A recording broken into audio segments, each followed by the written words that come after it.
Sa ating mga online, engage with us by commenting. Let's read our text for today in Psalm 133, 1-3. Ang sabi niya dyan, how wonderful and pleasant it is when brothers live together in harmony.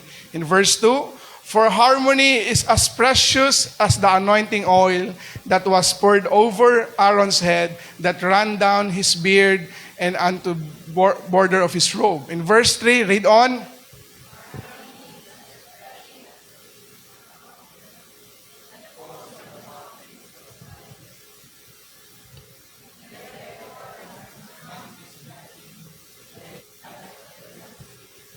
Say amen to our text for today.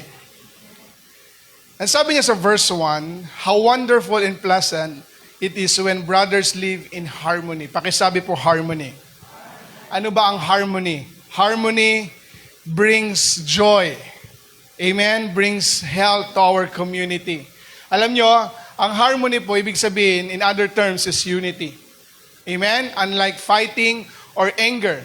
At sabi, how wonderful and pleasant. Maganda po bang tignan pag nagkakaisa ang bawat Pilipino or bawat pamilya, bawat simbahan? Maganda po bang tignan?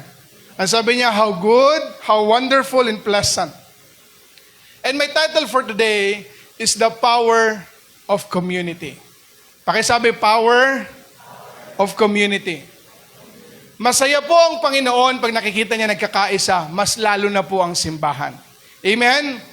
For a community to thrive, there must be a harmony. Meaning, dapat may pagkakaisa. Kaya ang sabi po na Ephesians 4:16, He makes the whole body fit together perfectly. Meaning, may harmony. Kung titignan niyo po yung katawan po ng isang tao, magkakaiba po yung, ang tawag po dito, yung nasa loob po natin. Amen? May kidney. Sino po dito? Dalawa po ang kidney. May dalawa baka nabenta na iba. Sino po dito? Iisa ang puso. Yung dalawa. Hallelujah, delikado yan. So magkakaiba po yan, but it fits perfectly. Iba yung function ng puso, iba yung function po ng ating atay, iba yung function, but it fits perfectly. Different parts, but they fit together. Ganon din po tayo. We have a different background, we have different upbringing, attitude, but we fit together. Amen? Alam mo bakit may lago kung minsan ang pagsasama-sama ng isang tao? Kasi ang tao po never po nagkasundo sa lahat bagay. Tama ba? Tingnan niyo yung pamilya ninyo. Hindi niyo pagkasunduan kung ano yung gusto niyong ulam. Ulam lang yon. Ang tao po never po nagkaisa sa lahat ng bagay. Amen? That's why we need to have this God na kailangan doon tayo lahat nag-a-agree. Amen? Today ba nag-a-agree ba tayo ng salita po ng Diyos ay dapat nasusunod sa buhay natin?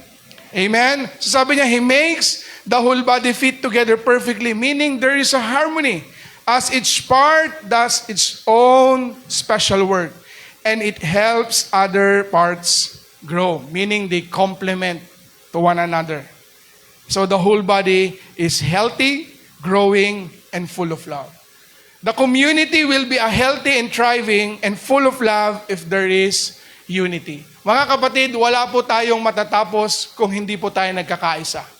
Ang bawat simbahan po, wala pong mararating yan kung lahat po hindi nagkakaisa. And I know, alam niyo pong isang pinapasalamatan ko sa tahanan pong ito kahit ano pa man po yung tabas ng ating mga itsura, laman ng ating bulsa, ano man yung background natin, nagkakaisa po tayo. Amen? Do you agree with that? Alam mo, sabi ko, isang pinapasalamatan ko sa Panginoon, buti na lang, Lord, pinagpastor mo ko, dito mo ko dinala sa church na to. Dahil alam mo, ayoko po ng church na yun, ang daming comment, tapos di naman nakakatulong.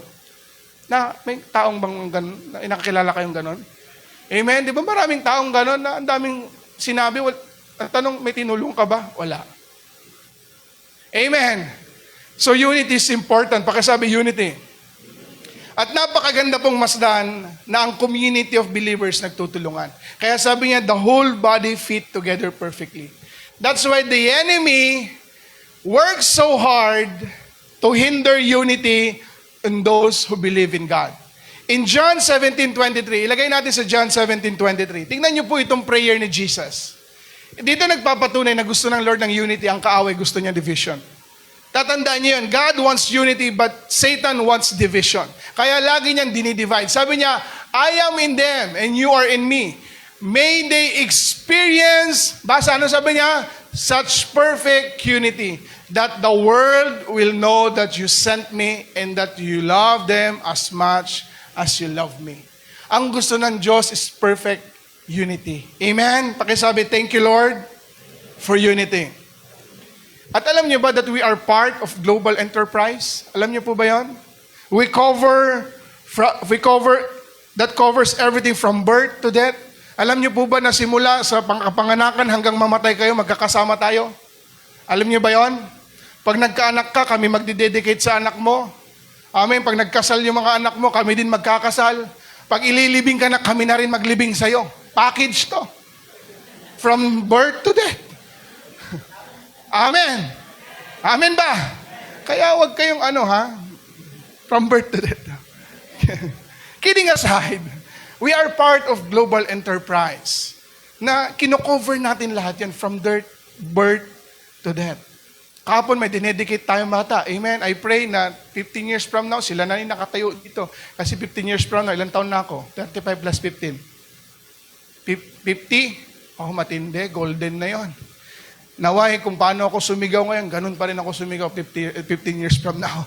Amen. So we are part of enterprise that covers birth to death. And in verse 2, at sabi niya, for the harmony is as precious as the anointing oil. Yung harmony, hinambing po sa anointing oil. Meaning yung, ano ba Tagalog ng anointing oil? Basta bahala na kayo mag-research. So, it reminds us of the high priest Aaron being set apart with holy oil. Dati kasi, pag gagawin talaga na hari or should I say, priest ang isang tao, talagang they will anoint with oil. At this oil is precious. Amen? So, bakit hinambing po yung harmony as a precious anointing oil? Because it shows that unity is clean, special, and pleasing to God. Gusto po ng Panginoon na nagkakaisa po tayo. Amen. So just as cool as the dew, sabi naman ng verse 3, sabi niya, harmony is as refreshing as the dew from the Mount Hermon that falls on the Mount Zion. Alam niyo po, bumababa, ano ang dew sa Tagalog? Hamog, tama ba? Bumababa yung hamog dun sa Mount Zion. Kasi ito po'y tigang na lupa. It is a dry ground. So it revives the dry ground of Mount Zion. Meaning, unity brings a new life and energy to people. Kaya nga di ba napansin niyo po, pag nasa community kayo, nabubuhayan po kayo ng loob. Nagkakaroon ulit kayo ng lakas. Sino pong naranasan yon? Nung mag-isa, nung sa bahay, para ang lungkot-lungkot mo, nung nakita mo yung mga kaibigan mo, nakita mo yung ka-church mo, di ba, it rejuvenates you. Amen. Amen po ba? Doon mo makikita na you are not meant to be alone. You are part of the community. That is the power of community. Sumisigla ka ulit. Amen. Alam mo, isa po sa kinakabiliban ko sa nanay ko, yan pag may sakit, alam mo, talagang hindi naman siya yung parang sa amin ng tatay ko na alam mo yung naatil nga sabi nila. Pero yung nanay ko, pag yan may sakit, medyo nakahiga lang. Pero pag may dumating na bisita, i-rejuvenate. Gumagaling. Nakakapaghanda ng mga merienda. Sabi ko, akala ko ba hindi ka okay?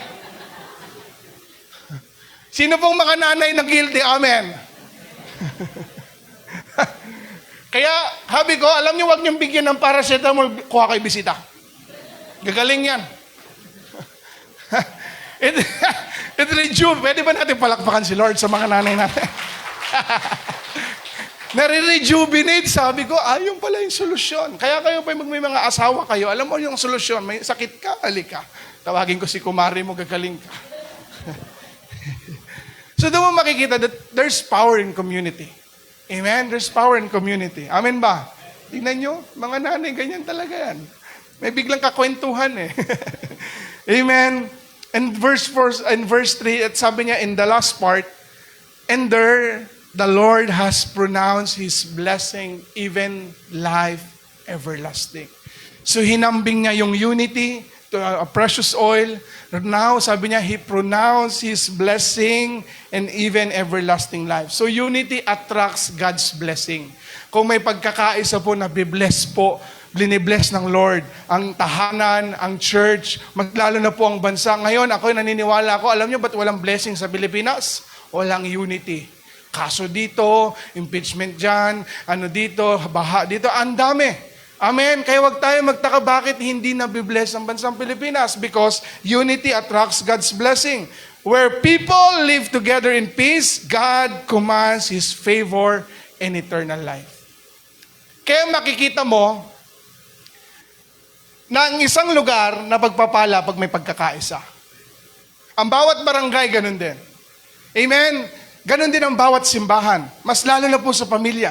Kaya ang sabi ni Ephesians 4:3, sabi niya, be eager and strive earnestly to guard and to keep the harmony. Hindi po ibig sabihin nito, you will be blind of the sin of the wrongdoings. No.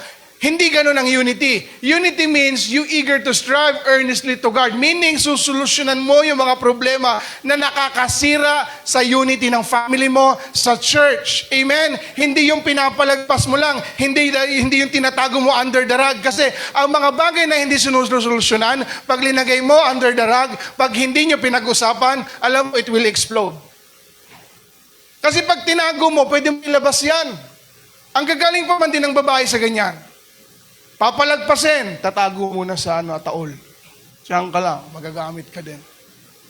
Nag-away kayo after 6 months, naalala mo yung ginawa mong ganito? Di ba? Kaya wag itago, pakisabi wag itago. Wag itago.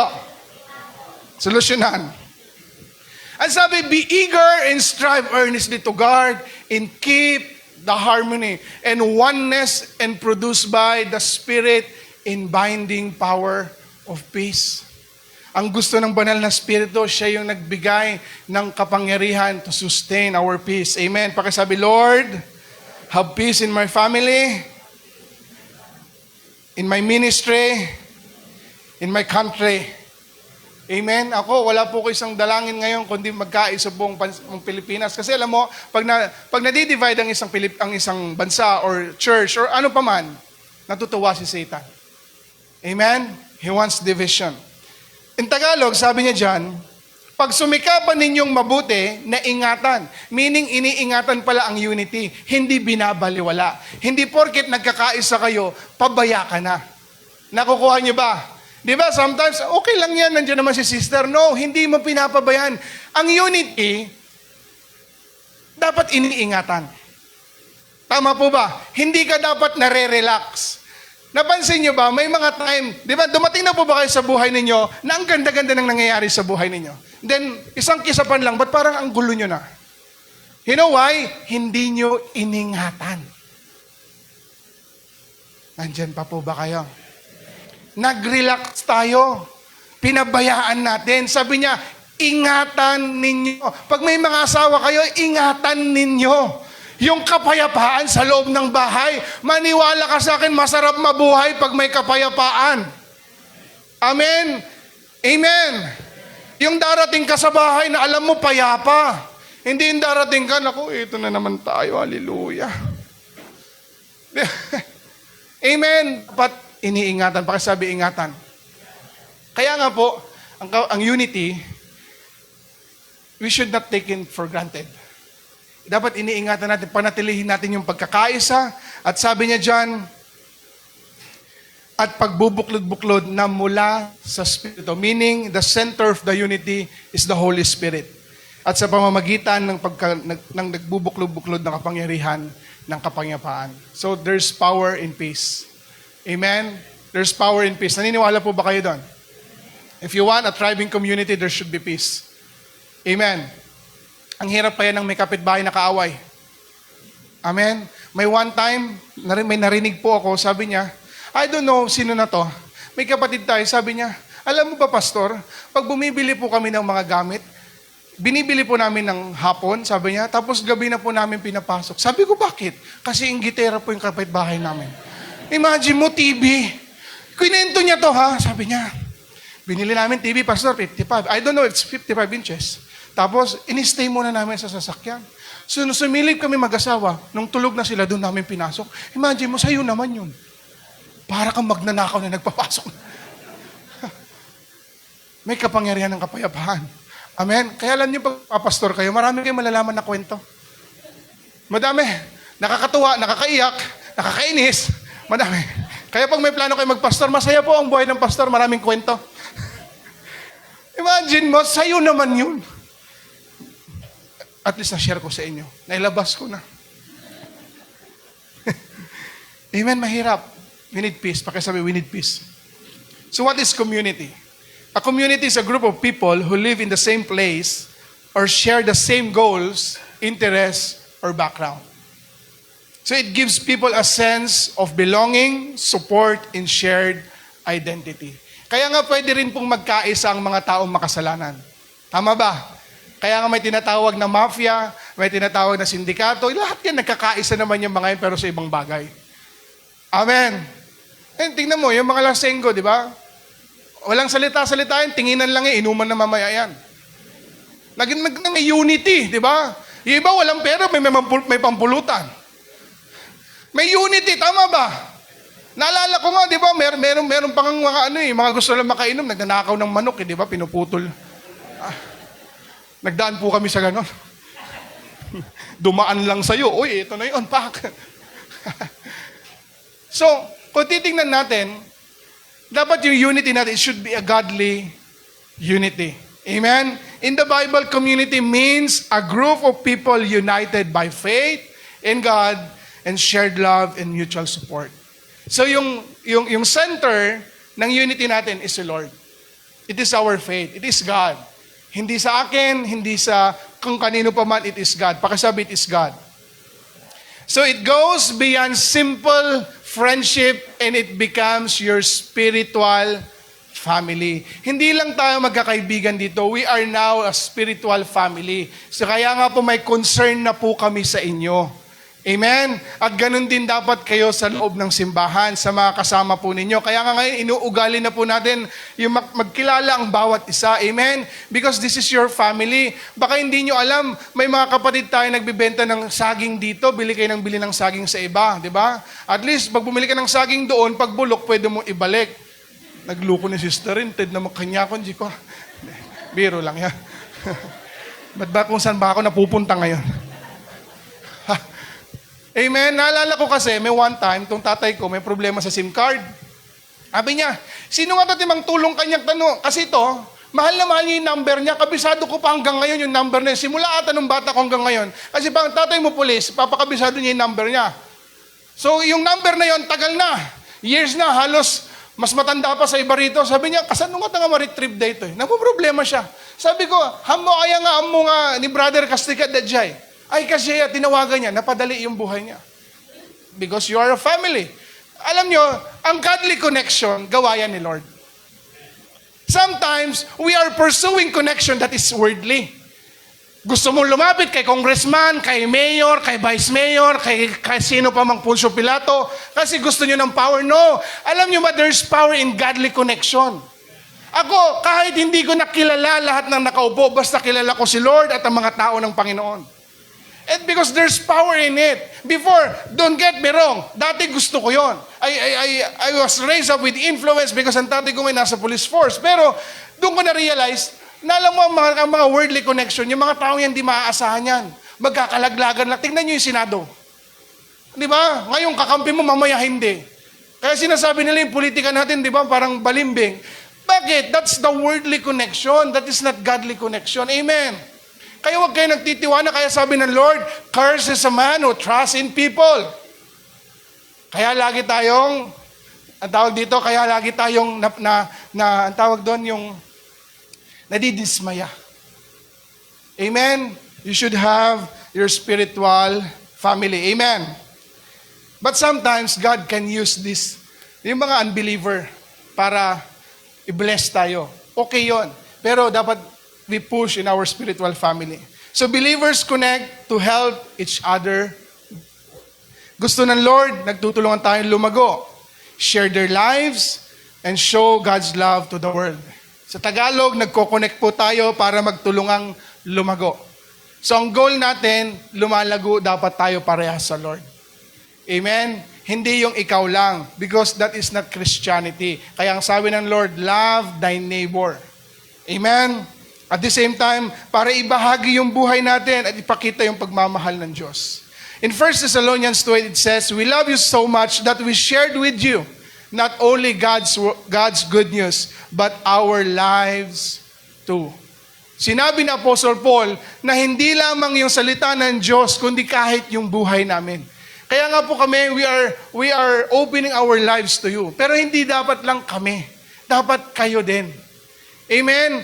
Because unity, it should be a two-way connection. Hindi pwedeng ikaw lang may kakilala sa amin, hindi ka namin kilala. Hindi namin alam anong struggle mo, anong kwento mo. Amen? Kaya hindi dapat, bakit ka na mabibless sa isang tao? Dahil binabahagi niya yung buhay niya.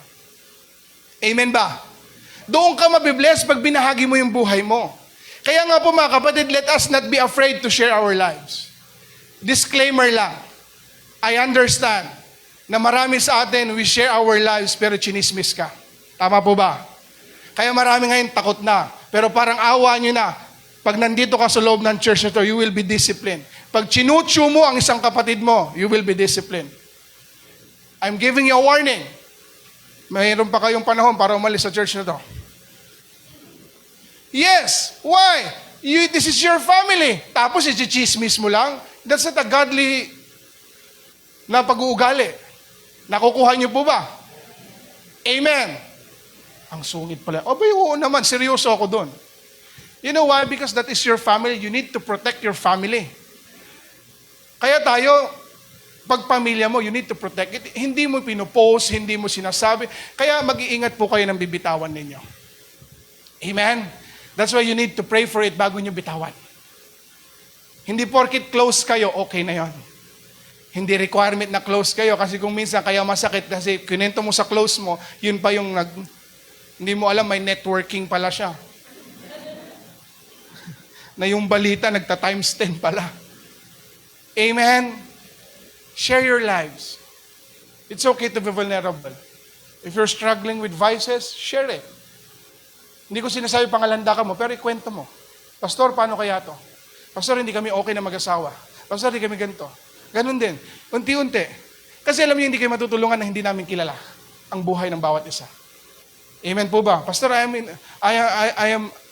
tawag dito, nag-struggle ako finances. Alam niyo po ba na marami po dito, nagsimula na ng pumasok sa church na ito, lubog sa utang, ngayon kahit pa paano bayad na yung utang.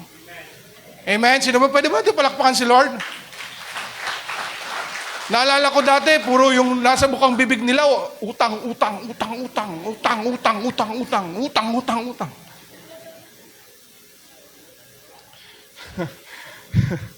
Magsawa na nga ako eh.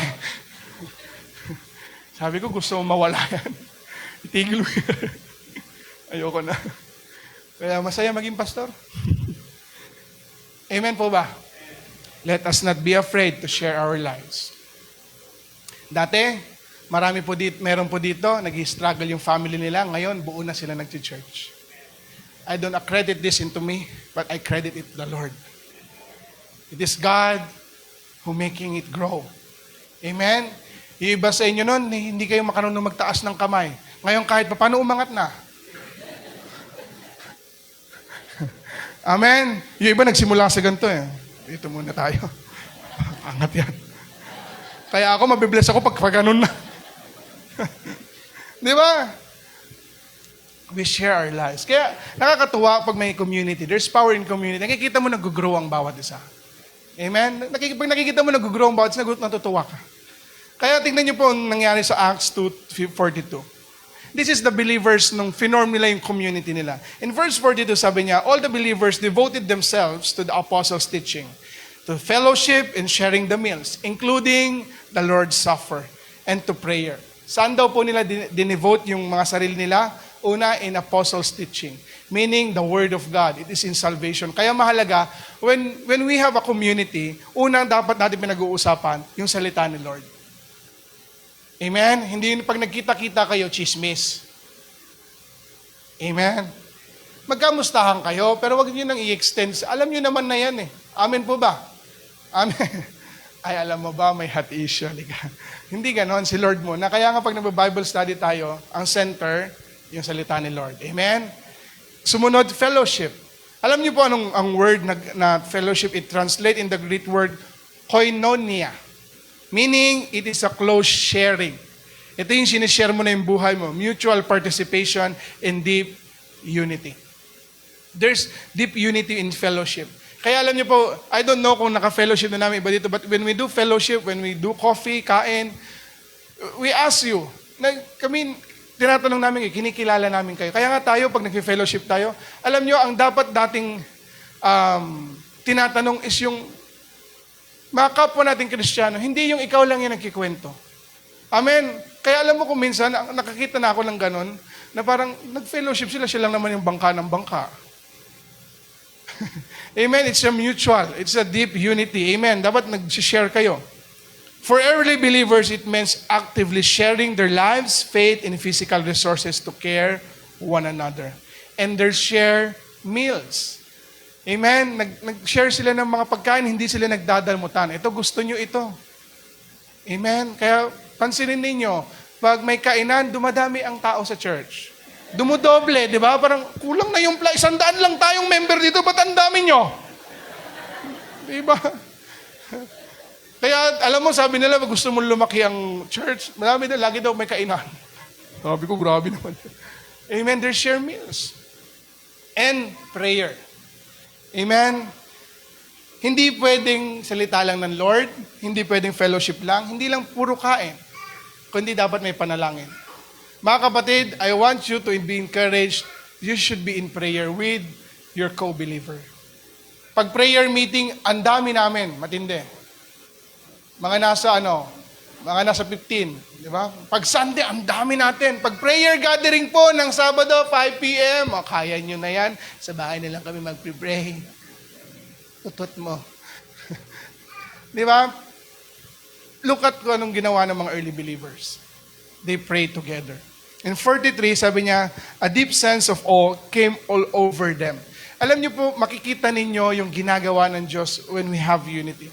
And the apostles performed many miraculous signs and wonders, meaning they saw the power of God at work. Amen? Hindi man kasing tangible ng kapangyarihan ng Diyos yung nakikita natin ngayon, pero makikita mo may pagbabago yung katabi mo. Amen. Paano mo malalaman that the power of God is at work sa panahon ngayon? Pag may nakikita kang pagbabago sa katabi mo. Pakisabi mo sa katabi mo, may nakikita akong pagbabago. Amen. Sige, sabi mo, may nakikita akong pagbabago. Come on. Amen. Diyan mo makikita that the Lord is doing something in our lives. Amen. Kaya nga ang sabi niya kanina, He gave you His glory. Amen po ba? In verse 44, sabi niya, and all the believers met together in one place. Meaning, may meeting place sila. Kaya tayo, we gather in Sunday. Amen? This is a precious gift from the Lord na may gathering tayo in Sunday. Amen po ba? And shared everything they have. In verse 45, and sold their property, possessions, and shared their money with those in need. Kaya tayo, we should share our finances. Dapat sinishare natin sa mga nangangailangan. Tama po? Hindi nyo kinikip. Because sabi nga natin, prayer natin, Lord, help us to be a channel of blessing. Paano magiging channel kung hindi nag-focus sa'yo? Amen? Amen po. Huwag kayong mag-alala, hindi ko nang ipapabenta yung mga property ninyo. At yung mga possession ninyo. Hindi tayo kulto. Ginawa lang nila yan nung unang panahon because they are building community. But if God said so, then do it. Di ba? Pag sinabi nila, benta mo lahat yan para itanim mo sa, then do it. If God said so. Hindi dahil sa nabi ni pastor. Hindi dahil pinipressure ka. Amen? May nagsabi sa'yo, alam mo sabi ni Lord sa akin, ibenta mo yung sasakyan mo. Aba, hindi niya sinabi sa akin, sabi mo. Totoo yan. Marami nga yung mga false prophet na ginagawa yun. Lagi nilang ginagamit yung word, God told me. Hindi. Dapat pag may sinabi si Lord, sa isang tao, magko-confirm din sa'yo. Amen po ba? Dahil pag hindi nag-confirm sa'yo, ibig sabihin, hindi galing sa Lord yun. Galing sa demonyo yun. Amen. Amen po. In 46, sabi niya, they worship together at the temple each day. Kaya mga kapatid, imagine mo before, they are worshiping each day, araw-araw. Ngayon, Sunday lang, kung minsan, alanganin pa tayo. Each day. At sabi niya, in met homes for the Lord's Supper. Imagine mo, meron na silang worship, meron pa silang fellowship. Kaya doon mo makikita, bakit sila nagtatribe? And shared their meals with great joy and generosity. Walang nagdadamutan, nandun yung kagalakan, walang plastikan, walang faction, walang mayaman, walang mahirap. That's a church. Amen? Kaya tayo, hindi natin fina-faction na, ikaw, magkano, 10,000 income mo, dito ka banda. 10,000 lang, dito ka. Hindi ganon, amen? We enjoy our gathering. Amen? Pakisabi, enjoy your gathering. In verse 47, sabi, and while praising God, all the while praising God, enjoying the goodwill of the people, and each day, the Lord added to their fellowship those who were being saved. Nadadagdagan sila ng nadadagdagan. Kaya doon mo makikita. You know why? Anointing attracts. Unity attracts. Hindi ba gusto nyong sumama sa mga tao nagkakaisa? Na maganda yung layunin? Na maganda yung nakikita mo? Tama po ba? Kaya nga unity attracts. Anointing attracts. Kaya nga kasabi kanina, pangalagaan ninyo yung peace, yung unity. Amen? Kaya naniniwala po ako, I want to proclaim to this church that this unity will attract people to come to Jesus. Amen? Yung pagkakaisa natin will attract people to come to Jesus. Ano bang meron sa EDCC? Ano bang meron sa kanila? Bakit? It will attract people. Not to glorify this church, but to glorify God. Kasi ito yung ginawa ni Lord na church. Hindi para pagalingan, hindi para kung ano-anong, alam mo yun, it's not to glorify the pastor, the leadership. No, it's about God. Amen. So gathering is for praising God and enjoying each other's company. Pupurihin natin ang Lord and we will enjoy each other's company. So God blesses those who are united through Him. That's why let us imitate the early believers. Tularan po natin yung early believers who shared their lives and they are united in prayer, in faith, in giving. In this way, God's power will be revealed in our midst. Makikita natin yung kapangyarihan ni Lord. Pwede mo natin palakpakan si Lord. Amen. Kaya kapag nag-jump ka sa Acts 4, sabi niya dyan, all believers were united in heart and mind. The heart there, it represents love. So sa isang community of believers, there is love. At the same time, mind meaning wisdom. Hindi pwedeng puro love nang walang wisdom. Hindi rin pwedeng puro wisdom na walang love. Nakukuha niyo po ba? Balanse yon. Si Lord, balanse. Hindi pwedeng puro pagmamahal na wala tayong wisdom. Dapat ganun din, hindi rin pwedeng puro wisdom na walang pagmamahal. Kaya nga sabi ng Corinthians, sabi niya, if I speak in tongues, if I prophesy without love,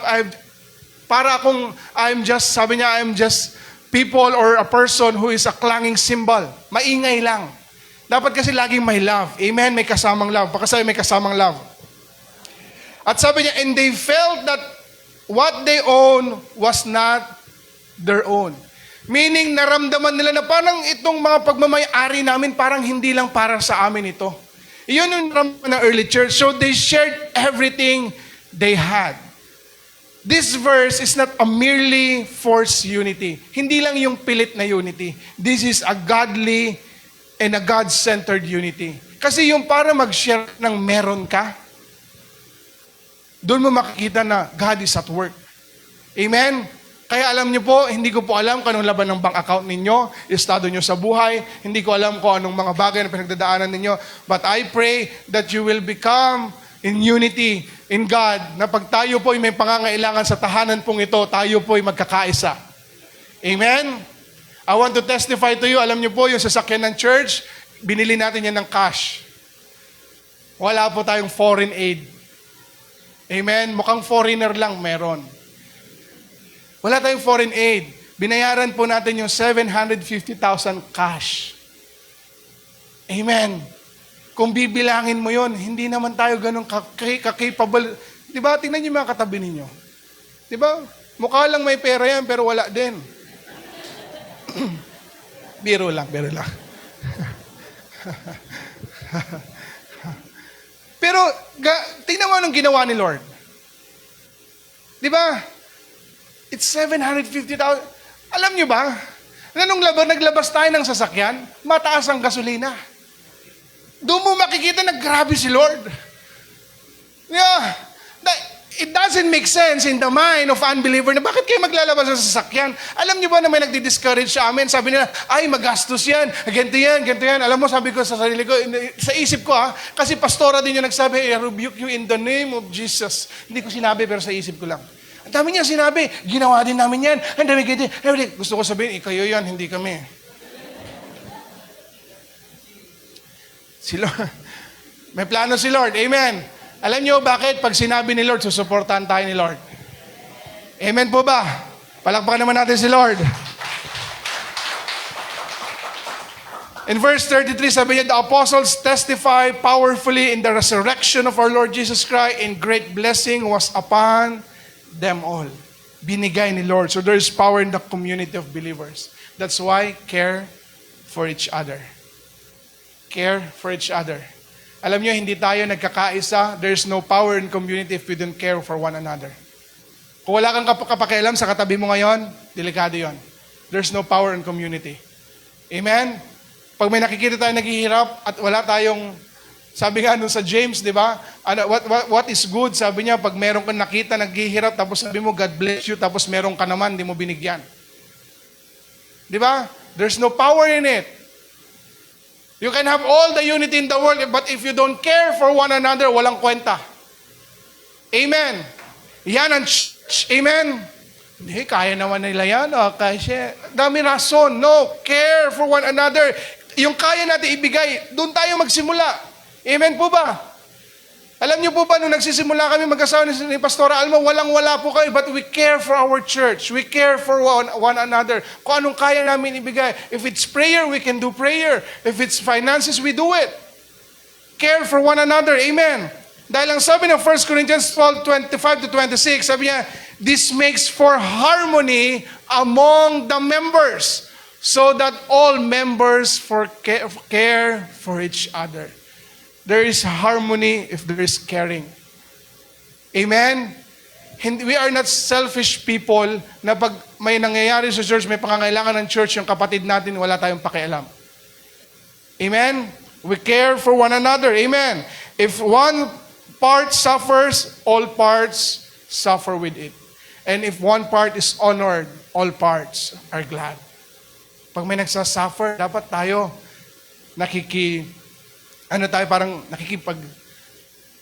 gaan tayo sa kanila. Kumbaga, tinutulungan po natin sila. Kaya ang sabi ng Romans 12:10, love each other with genuine affection and take delight in honoring each other. Dapat may genuine love. To care for other people, there should be a genuine love.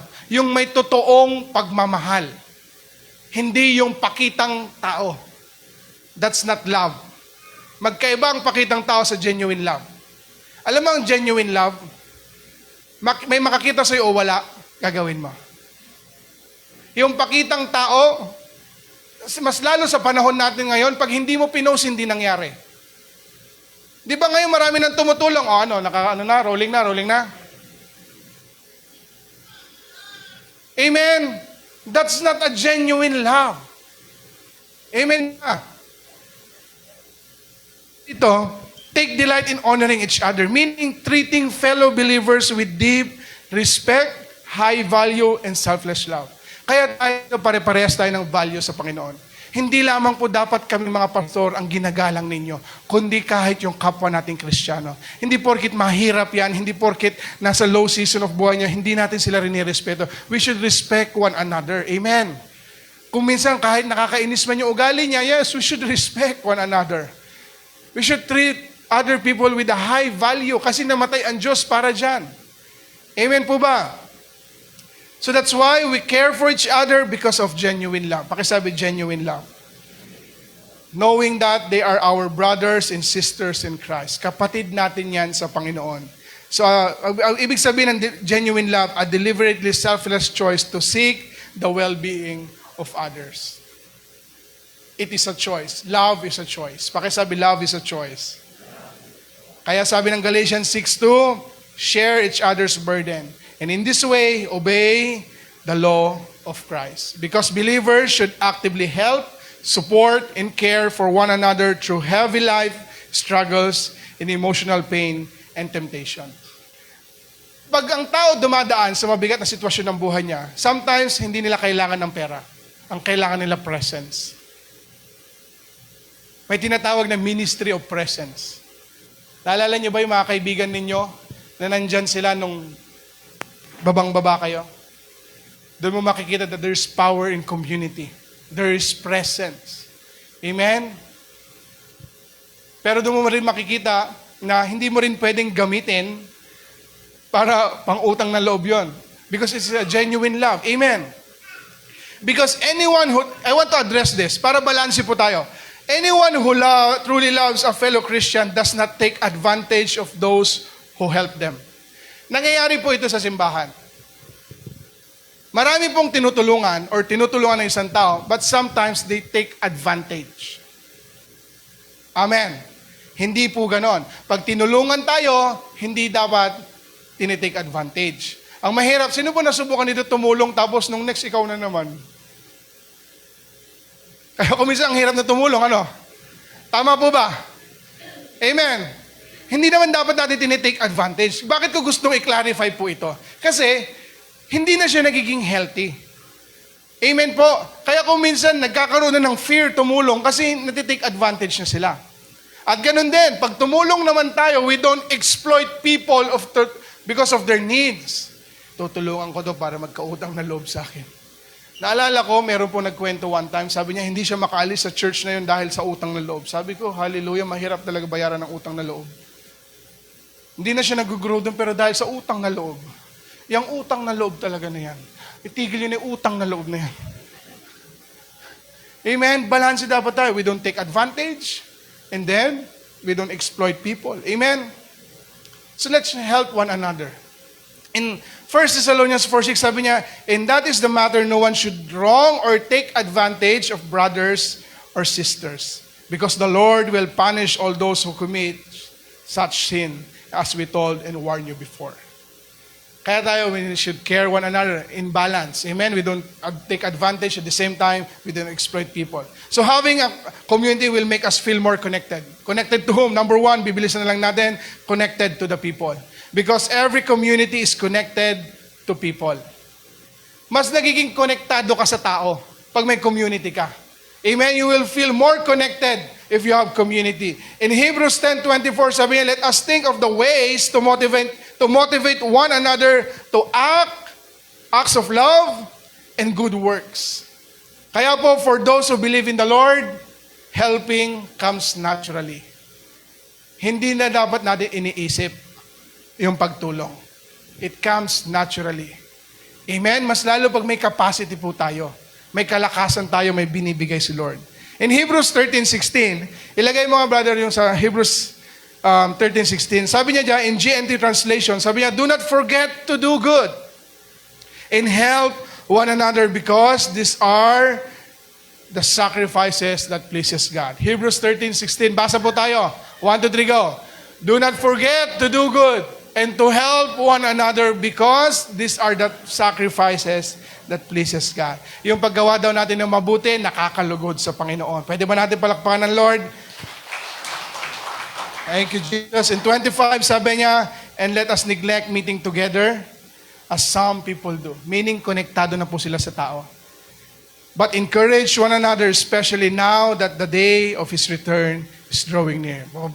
Mamalapit na ang pagbabalik ng Panginoon. Kaya nga po dapat we should encourage one another. Meeting together will encourage you to grow in faith. Dahil pag meron kang ka-fellowship, mas nag-grow ka in faith. Doon mo nakikita na tayo mismo, may kasama tayo na parehas din pala natin. Nasubukan niyo po ba yun? Akala mo, ikaw lang yung nagdadaan, tapos nalaman mo, ay may kapareha din pala ako. Hindi lang pala ako nag-iisa. So it will encourage you to grow in faith. Meeting together will motivate you to show acts of love and good works. At alam niyo po ba that research shows na yung mga tao pong nagpupunta sa mga festivals, they feel more connected to humanity. Nasubukan niyo na pumunta sa mga piyesta? Di ba, you feel more connected. You feel more generous. Amen? Di ba mas nagiging maluwag? Tama ba? Di ba pag may mga piyesta tayo, ay, kahit mo man, di ba, pag may mga bata na gusto din nila, we feel more generous. How much more if we don't neglect the community of the believers? Dapat dito natin unang pinapakita yung love, yung generosity, yung joy sa church po natin. Amen. To the community of the believers. Kaya ang sabi ng Galatians 6:10, therefore, whenever we have the opportunity, we should do good to everyone, especially to those, yung kapamilya mo sa pananampalataya. Mas nauuna dapat, hindi dapat natin mas nauunang tinutulungan ibang tao, kundi mas lalo na yung mga kasama natin sa pananampalataya. Amen? So that is why we should enjoy church. Pakisabi, enjoy church. And we will not be truly enjoy if we are not connected to it. Bakit marami pong tao hindi tumatagal sa church? Because you are not connected to the church. You are not connected to the people. Naalala ko nga one time may nagsabi sa akin, sabi ko, ba't hindi ka na dumadalo? Kasi pastor, wala naman akong kakilala dyan. Gusto ko sabihin, hindi makipagkilala ka. Problema ba yon? Amen ba? Alam mo kung minsan we have these petty problems na it will lead us to unfaithfulness sa Panginoon. Connect. Pakisabi connect. Mas magiging engaged ka sa church kung konektado ka. Kaya po makikiusap ako. Hindi porket pagkatapos na benediction na alis ka na. Kung pwede, kung kaya pa ng time, if your time permits, makipagkilala tayo. E paano pag hindi ako talaga ganun, pastor? Alam mo, I encourage you to get out of your comfort zone. Get out of that comfort zone. Amen? Alam niyo po si Pastor Alma, introvert yan. Mas gusto nilang niya nagbabasa sa loob ng kwarto. Pero na-force yan. He gets out of her comfort zone. Amen? Makipagkilala, kasi makipagkilala. Kaya participate in your faith community or spiritual family. Kaya sabi ng Thessalonians 5:11, encourage, comfort one another, build up one another, just as for you are doing. Dapat nga ang tanong, sister, kamusta ka? How can I pray for you? Amen? Dapat tayo, hindi lang naman dapat kami nagpipray, kayo din na pinapanalangin nyo rin yung kapwa ninyo. Amen? That's number 1, palakpakan natin ng Lord. Number 2, mabilis na lang to. We are connected to the purpose. If you are connected to the people, dapat you are connected to the purpose. Because every community has a purpose. Lagi may purpose ang community. Amen? The purpose of the body of Christ or the global community of believers or the church is to act the physical presence of Jesus on earth. Meaning, tayo ang representative ni Lord. We are the ambassadors of God. Tayo yung representative niya dito sa mundo. Amen? Ngayon tatanungin ko kayo, are you a good representative of God? Nagiging maayos ba tayong representative ni Lord? Pag nalaman na Kristiyano ka, ay Kristiyano diya Labutan mo yung bibig na nagsasao. Puro masasama yung nasa di ba? Kasi, alam niyo po, the church, the community, is the physical presence of Jesus on earth. Tayo ang representative ni Lord. That's why, be careful how you act. I am not saying this because I am a pastor. I am saying this because I am a Christian. You are a representative of God. Ikaw ba'y nagiging force for a good ka? Pag nalaman nilang Kristiyano ka or mas magduduro ng tao, ay, ayoko maniwala. Bakit? Dahil kay sister, kay brother ganito. Amen? Tayo yung physical presence ni Lord dito sa mundo. And we are here to continue His work. Nandito tayo para ipagpatuloy. Tapos to love others para mahalin. And to glorify God through unity in service. Pakisabi sa katabi, be a good representative. Amen? Mga kapatid, reklamo tayo ng reklamo sa ating mga politicians. But first, before we point fingers, look at yourselves. Amen? Look at yourselves. Nagkurab! Ikaw, Sharon ka ng Sharon. Well, hindi pa kumain lahat. Diba? You know why? Because greediness, look at me. Because greediness, hindi lang sa politician yan. Amen. Alam mo, pag sinabi mag-Sharon kayo, okay yon pag pinayagan na. Pero wala yung pang hindi kumakain. Ikaw naman, yung supot mo, napakalaki, parang garbage bag. Diba? Di ba? Kaya nga ang greediness, hindi lang sa politicians yan, hindi lang sa mga billionaires or anyone. Nagsisimula sa atin, look at ourselves. Amen? Mahal niyo pa po ba ako? Palakpakan naman natin si Lord. So we serve as His hand and feet to bring gospel, hope, and aid to the world. We are here to proclaim the gospel of God. Kaya sabi ng Romans 10:15, how will anyone go and tell them without being sent? That is why Scripture says, how beautiful are the feet of the messengers who brings good news. Hindi lamang po akong pastor ninyo, hindi lamang po mga pastor ang nag-bring ng gospel, lahat po ng Kristiyano. So we strengthen, we build up believers, we strengthen, we encourage, we support one another in faith. That's why we demonstrate unity. Kaya nga, we show diverse people living in harmony. Magkakaiba. Alam mo, nabibless po ako ngayon. Magkakaiba na, may mga nanggagaling na po ng San Juan, ng Aringay, ng mga ibang lugar. Alam niyo, totoo. Bumabiyahe po sila every Sunday. Kaya kayong mga taga-Nagilya, huwag kayong tatamad-tamad. Seriously. Bumabiyahe yung mga iba nating kapatid from San Juan, from Aringay, yung iba, malalayo pang barangay na talagang tatahak pa talaga ng ano. Diba, may mga Burgos. Kaya alam nyo, kayong mga taga-Nagilian, umayos-ayos kayo. Taga-Nagilian ka lang. Yung iba, taga-Burgos. Yung iba, di ba? Pag merong dumating pa ng Rosario, ay, ewan ko na lang talaga, pag te-testimonyahin ko na dito yan. Amen. Pwede ba natin palakpakan si Lord? Magkakaiba na po pinanggagalingan ng ating mga kapatid. Dapat wala nagrereklamo sa atin. Nagtudo, pastor, kasi next time, yung mga malalayo, pakausap ko po yung mga malalapit, ha? Yung iba, may mga baby pang dala. Kaya, we are diverse people, living in harmony, mutual care, reflecting God's people. Ito, halo-halo na nga po tayo lahi dito. May mga Igorot, may mga Ilocano, may mga hindi mo maintindihan kung anong alien ba siya o ano. Hindi mo na maintindihan yung ugali, but reflecting God people. So we gather to honor God, share fellowship, and partake in the spiritual life. Kaya ang sabi ng Hebrews 12:28, since we are receiving a kingdom that is unshakable, let us be thankful and please God by worshiping Him with holy fear in awe. Nandito tayo to please God by worshiping. Kaya kayo, wag po tayong may insecure, or should I say, wag kayong mabibigla. Just raise your hand, worship the Lord, focus unto Him. Amen? Kahit nag-away pa kayo sa bahay, ano lang, di ba? Kung minsan kasi naiisip natin ganun eh, taas-taas ka kamay, nag-away tayo. Hindi yun hipokrito. Kundi yun paglapit sa Panginoon. Amen? Sangit-sangit ko dating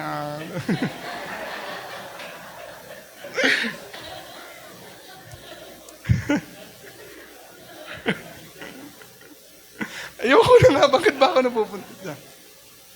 Please worship the Lord. Amen. Naintindihan ko naman yung ganyang feeling eh. Kasi alam mo, nung hindi pa kami pastor na Pastor Alma, ganyan kami. Ganyan ka naman eh. Amen ko, di naman. Pero pakisabi, Lord, binago mo na ako.